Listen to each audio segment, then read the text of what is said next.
What's up les loulous, j'espère que vous allez bien. Aujourd'hui il y a un petit concept de vidéo qui m'est venu à l'idée tout à l'heure dans le TGV. Et c'est vachement sympa, vous avez dû voir le titre, il y a zéro clickbait. Genre vraiment, on va partir en session tatouage mais tout de suite je vais aller chercher un petit café. Parce qu'il faut bien prendre un peu d'énergie avant de se faire tatouer. Alors c'est parti, let's go, le coffee shop le plus proche, c'est parti.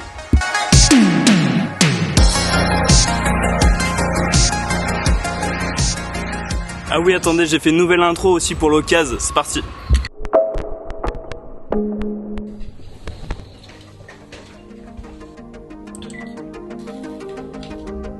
Ok, me voilà du coup au studio. Le concept est relativement simple. Je me fais beaucoup d'auto-tatouages comme vous devez le savoir et chaque tatouage a une signification bien particulière. Aujourd'hui on va parler de mes red flags. Et la petite subtilité de la vidéo, c'est que pendant que je vous raconte de l'histoire de ce tatou, le pourquoi du comment, en même temps je crée le dessin devant vous, donc je fais le dessin, je me le tatoue. Comment j'ai eu cette idée de vidéo? Hier j'étais chez Google et plus précisément YouTube.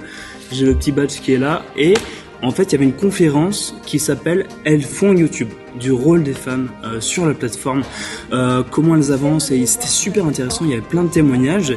Ça m'a fait me rendre compte d'une chose à mon propos, c'est que je suis pas assez authentique. Je l'étais avant dans les premières vidéos sur ma chaîne quand je faisais vraiment beaucoup de trottes et tout, et maintenant je le suis plus.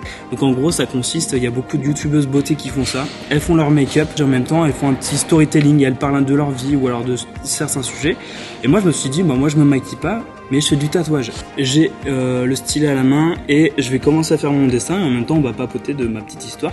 Pour ceux qui ne savent pas ce qu'est un red flag, définition d'un red flag, c'est un danger. Un drapeau rouge annonce un danger. Les comportements un petit peu dangereux des gens.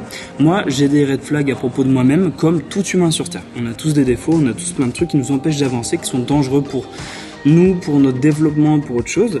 Et donc du coup je vais vous raconter un petit peu ce que c'est que mes red flags today, aujourd'hui, et du coup je vais me tatouer aussi au passage un red flag. C'est parti. Du coup on va commencer tout de suite par mon premier red flag, c'est que j'arrive pas à m'ouvrir aux gens très difficilement, et il y a une raison à ça. Elle est très simple, comme vous devez le savoir, j'ai commencé YouTube à l'âge de 10-11 ans, donc j'ai grandi avec YouTube et avec l'exposition sur les réseaux sociaux. C'était une autre époque que maintenant, c'est-à-dire que avant, quand tu te faisais trash talk sur la plateforme, et ben les gens ils te trash talk aussi en vrai. C'est-à-dire que j'arrivais au skatepark et je me faisais incendier fort parce que les gens comprenaient pas ce que je faisais tout bêtement. En fait, ils arrivaient pas à comprendre pourquoi je faisais des vidéos sur YouTube. Et donc du coup, je prenais relativement cher au skatepark mais aussi au lycée. Et ça m'a renfermé sur moi-même au fur et à mesure des années. C'est-à-dire que mes premières vidéos sur YouTube, j'étais grave open, je parlais facilement devant la caméra, je me livrais facilement. Au fur et à mesure des années, ça m'a bloqué, genre vraiment beaucoup, à me donner une image qui n'est pas forcément la mienne, tout simplement pour me protéger. C'était assez compliqué à vivre. Donc je me méfiais beaucoup des gens vis-à-vis en fait de la notoriété que j'ai eue très jeune. C'est pas une notoriété énorme, mais à l'époque en fait c'était différent de ce qu'on a maintenant, c'est-à-dire que les gens regardaient YouTube mais n'avaient pas de chaîne, donc les gens s'abonnaient pas, mais j'avais un ratio du turfu. Les vidéos elles faisaient beaucoup de vues et j'avais très peu d'abonnés, donc c'était autre chose. Si t'as du mal à t'ouvrir aux gens, c'est galère. Et j'ai beaucoup travaillé sur moi. C'est pour ça que je fais aussi ce contenu-là, aujourd'hui, cette vidéo. C'est parce que du coup, je m'ouvre à vous, je vous explique un petit peu tout ce que je vis, un petit peu les backstage. Et du coup, voilà, tout ça, c'est un petit peu ma petite histoire. Je sais pas comment faire mon dessin actuellement, ça va être un truc assez simpliste, hein. Je vous avoue. Je sais pas si je fais un truc genre comme ça, ou alors avec un peu de vague. Je pense que je vais faire avec un peu de vent, un petit peu de mouvement, ça va être plus sympa en vrai. C'est plus sympa comme ça, on va pas se mentir, je sais pas si vous voyez bien, mais je donnais un peu de mouvement et ça c'est assez cool. Est-ce que je rajoute du texte dedans? Je pense que je vais rajouter du texte, donc au passage je vais vous donner quelques petits tips. Je suis désolé s'il y a un peu de brouhaha autour de moi, parce qu'il y a des gens qui travaillent aussi à côté. Là je suis pas dans mon bureau, je me suis mis un petit peu au frais. Je vais écrire red, vu que je fais que du noir écrit en tatouage, on va pas comprendre. Donc du coup faut que je marque le mot red pour le red flag, vu que je vais pas faire de couleur. Je pense que je vais le faire à côté du drapeau. J'ai appris à écrire en script et pas en attaché, vu que j'habitais aux États-Unis. Et quand je suis arrivé en France, j'ai eu énormément de mal à apprendre à écrire en attaché. C'est juste la petite histoire. Ouais, j'ai habité aux États-Unis, à Dallas, au Texas. Et j'ai fait une bonne partie de ma maternelle là-bas. Et donc, du coup, j'ai appris plein de choses qu'on m'a demandé d'oublier à mon retour en France. Du coup, voilà. Mais ça, c'est une autre histoire. Ça bosse? Ça va, c'est tout simple. J'ai vraiment fait un truc très simpliste, merde. Là-dedans, je vais rajouter un peu d'ombrage ou un peu d'outwork parce que j'aime bien ce détail-là. Et je vais voir sur quelle zone du corps je me le fais. Est-ce que je le fais sur le bras? Je pense que je vais le faire peut-être par là ou pas. Ok, ce qui est bien, c'est qu'en général, on vous parle tout le temps des points positifs, les autres influx, c'est ouais, je fais ça bien, je fais ça bien, je fais ça bien. Et c'est important de savoir un petit peu les points négatifs, parce qu'on a tous des points négatifs, hein, et pour moi, c'est important d'en parler, franchement, et de pas juste vous dire, oh, putain, ma vie, elle est géniale, c'est trop bien, je suis trop dans un rêve. Non, on a tous des red flags, et vos influenceurs également. I've got the thermocopiage terminé.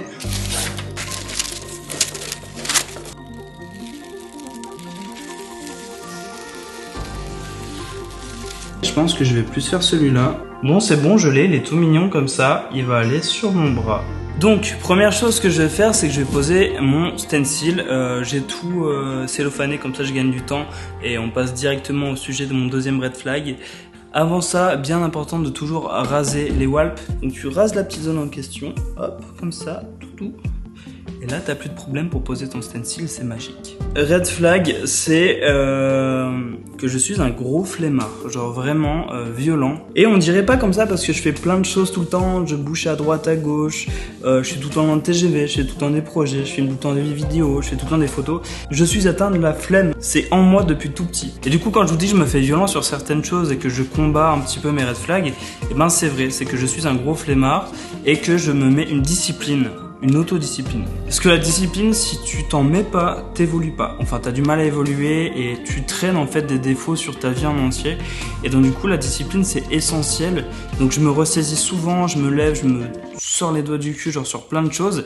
Et grâce à ça, bah en fait, je peux faire plein de trucs. J'écoute pas ma flemme, je la contre en justement en faisant autre chose, quoi.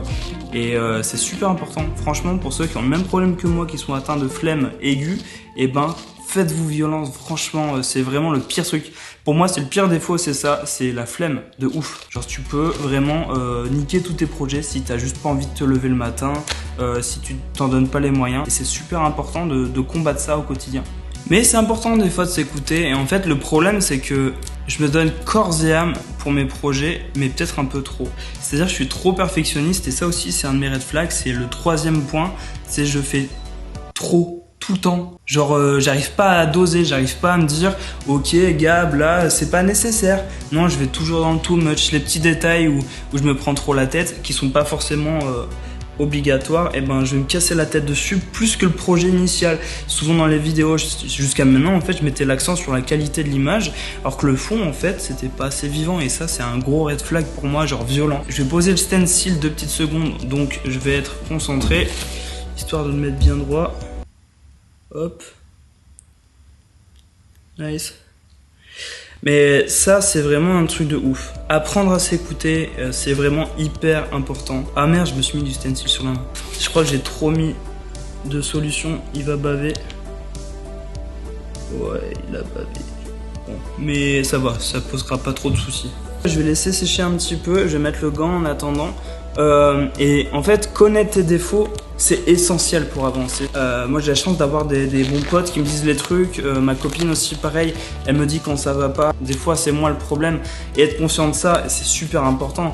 On va commencer par le liner directement. Tout est sous vide parce que du coup, bah, tout est stérile. Ça, ne vous piquez jamais 2 fois avec la même aiguille si ça paraît basique. Je préfère le dire. Voilà, oula, j'ai failli la faire tomber. Elle est juste là et elle va aller sur la machine. Autre red flag qui me pourrit grave la vie, et je pense que je suis pas le seul dans ce cas-là, c'est je suis trop indulgent. Je laisse trop passer les choses. Je me dis, en fait, chacune des personnes est bonne sur cette terre, faut pas leur en vouloir. Et j'ai du mal à en vouloir aux gens qui me font des crasses. Pendant longtemps, je me suis fait harceler de ouf. Et en fait, je me disais, non, en fait, ils sont juste mal dans leur vie et tout. Alors qu'en fait, c'était des bons gros...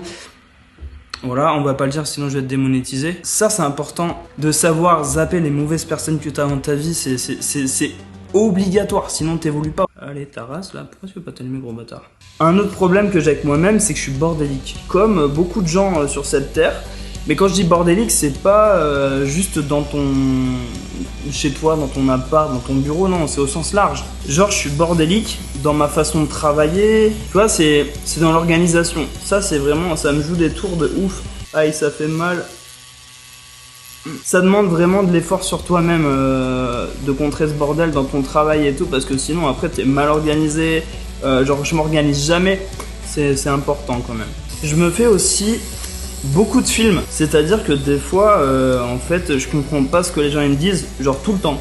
Heureusement que ma copine elle est là parce que sinon des fois je comprends l'inverse de ce que la personne elle essaye de me dire, tu vois. C'est pas un manque d'attention, c'est pas que j'écoute pas, je comprends pas ce que les gens ils me disent ou je comprends l'inverse. Donc m'en veuillez pas si des fois je réponds à côté de la plaque, c'est que j'ai pas compris la question. Genre n'hésitez pas à me dire ouais c'était pas ma question, je le prendrais pas mal. Mon cerveau il fonctionne à l'envers des fois et tout. Donc voilà. Ça c'est super chiant. L'information, elle rentre à l'envers dans mon cerveau. Et ça m'a joué des tours toute ma scolarité. Genre, vous voyez les questions au collège? I don't understand la question, tu vois, je la comprends à l'envers. Est-ce que je suis le seul ou pas à vivre ça? Je suis le seul à répondre à côté de la plaque. Là, je vais passer sur l'aiguille en 0,7 pour faire le lettrage. J'ai fini de faire le tracé du drapeau. Donc, le tracé est terminé. Donc, encore une fois, hein, c'est bien sous vide. C'est bien stérile.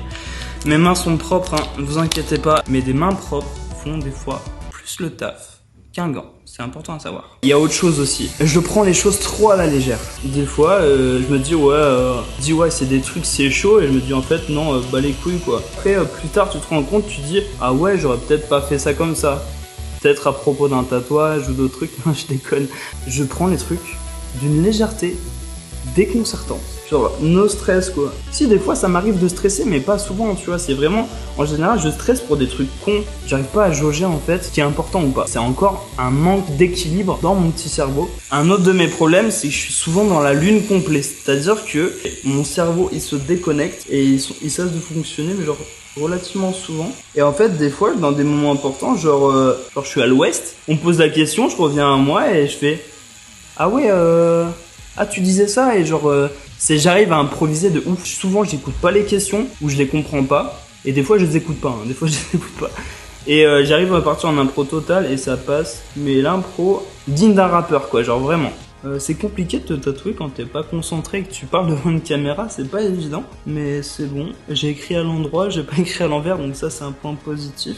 Ok, donc ça c'est l'aiguille de 3 et c'est la plus petite aiguille que j'ai et ça va me permettre du coup de faire les petits points, l'effet dot work, ça s'appelle du whip shading, c'est-à-dire que je vais avoir un voltage assez bas et je vais faire clac clac clac comme si je fouettais en fait ma peau. Alors est-ce que j'ai d'autres défauts? J'en ai plein forcément parce que je suis pas quelqu'un de parfait. Il y en a plein qui m'idéalisent à cause du tatou et tout ça et en fait non. Je suis comme tout le monde, vraiment, clairement. Hein. Ça, c'est un truc à retenir, c'est vos youtubeurs et tout, en fait, ils sont comme vous, les gars. On chie tous dans la même position. Désolé pour les mots, hein, mais c'est vrai. Hein.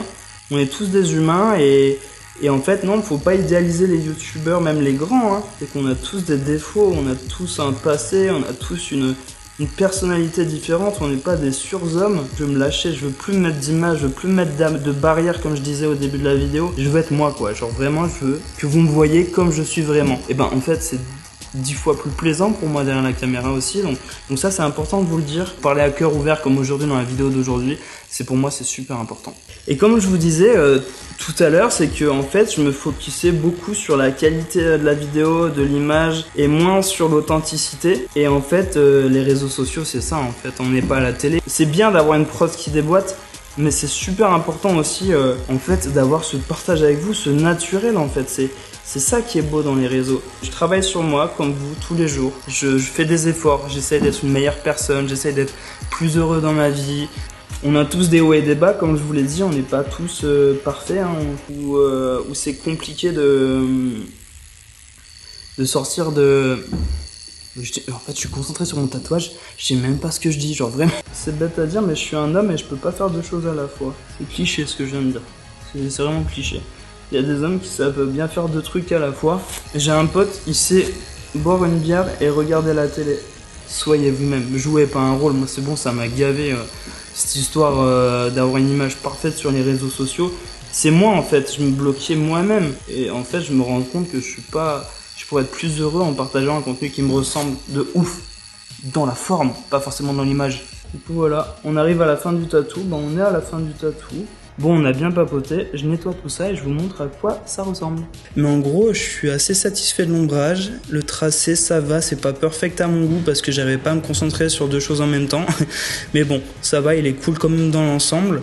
Là, on voit pas très bien, je suis désolé parce que je galère avec l'objectif, mais je vous posterai une photo sur Insta. Donc au passage, c'est de la pub à mon Insta si vous voulez aller voir, je fais des belles photos. Là, ce que je vais faire maintenant, c'est que je vais cellophaner mon bras parce que je vais mettre une chemise blanche derrière et j'ai pas envie que du coup, l'encre elle parte sur ma chemise. En plus, c'est une chemise que Tommy Hilfiger ils m'ont gentiment donnée, donc j'ai pas envie de la flinguer. Et j'ai une soirée derrière, donc ça c'est cool. Je suis vraiment un peu trop cellophané le bras. En tout cas, voilà, c'est mon petit retour sur YouTube. En plus, j'ai plein d'événements en ce moment, je vis plein de trucs trop cool au quotidien. Je pars demain pour Hossegor. On dit Hossegor, les amis. Et je vous filmerai une vidéo aussi là-bas, il va se passer des trucs de ouf. Merci en tout cas d'avoir suivi la vidéo, vous êtes des petits amours. N'hésitez pas à me dire en commentaire ce que c'est vos red flags. Honnêtement, genre vraiment, c'est quoi vos red flags à vous? Il n'y a pas de « Ah non, mais moi je suis trop... » Voilà. Allez, bisous l'équipe, ciao.